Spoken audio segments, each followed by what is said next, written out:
Right, look, I am less concerned with whether the losers in these close races formally concede, right? Okay, I think they should, they ought to, but I'm much more concerned with them not accepting the results and egging on the most volatile and uninformed of their followers. Joining us now is Tina Barton, a senior election expert with the Elections Group and the former county clerk for Rochester Hills, Michigan, where she was responsible for administering elections. Herself has been the recipient of death threats following the 2020 election. Tina, thanks very much for coming on the program. This is nuts that election officials are being treated like mafia witnesses. Absolutely. Thank you for having me, Dan. And I just want to start by saying every election official, every election worker in this country deserves a sheriff pin zone, protecting them, protecting their staff while they do their job. I want to commend him for what he has done in Maricopa and protecting the workers there. Let me play a little piece of sound. This is Bill Gates himself on November the 11th.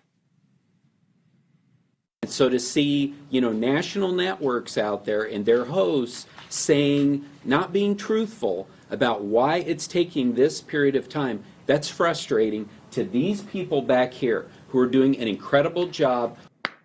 Do you think that he and other people like him recognized post-2020 how significant the attacks were going to be on folks like him?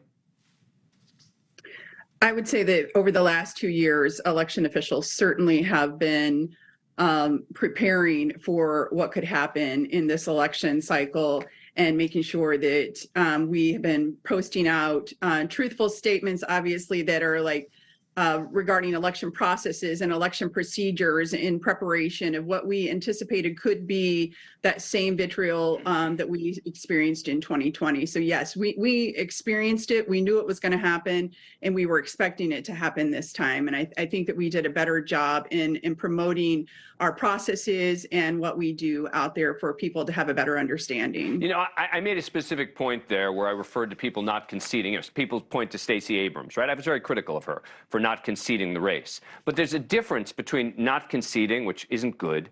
She's done that. Some others have done that on the right. The people that scare the heck out of me are the people not who just aren't conceding, but are the ones who are insisting to their followers that the fraud in the election stole it from them. And I've said this before. If an election is stolen, literally stolen, votes changed by election workers like you, well, then I could understand why people would storm a Capitol, right? It's just that there's no evidence of it. And it's just, it's scary stuff. Anyway, all right, Tina, I'm sorry. It's putting people's lives in danger. Election officials across the country, 1 in 6 have experienced threats. The DOJ is over 1,000 of the threats that have been reported to them. And if we have thousands of election officials and over 1,000 have been reported, how many have not been reported? Putting our lives at stake, our families' lives at stake, and they have dehumanized election officials is what has happened. It's nuts. Tina Barton, thank you. Thank you for what you do. Thank you for coming on the show. Appreciate it. Thank you. Thank you for watching. Go to newsnationnow.com to find NewsNation on your cable provider. And don't forget to click the red subscribe button below to get more of NewsNation's fact-driven, unbiased coverage.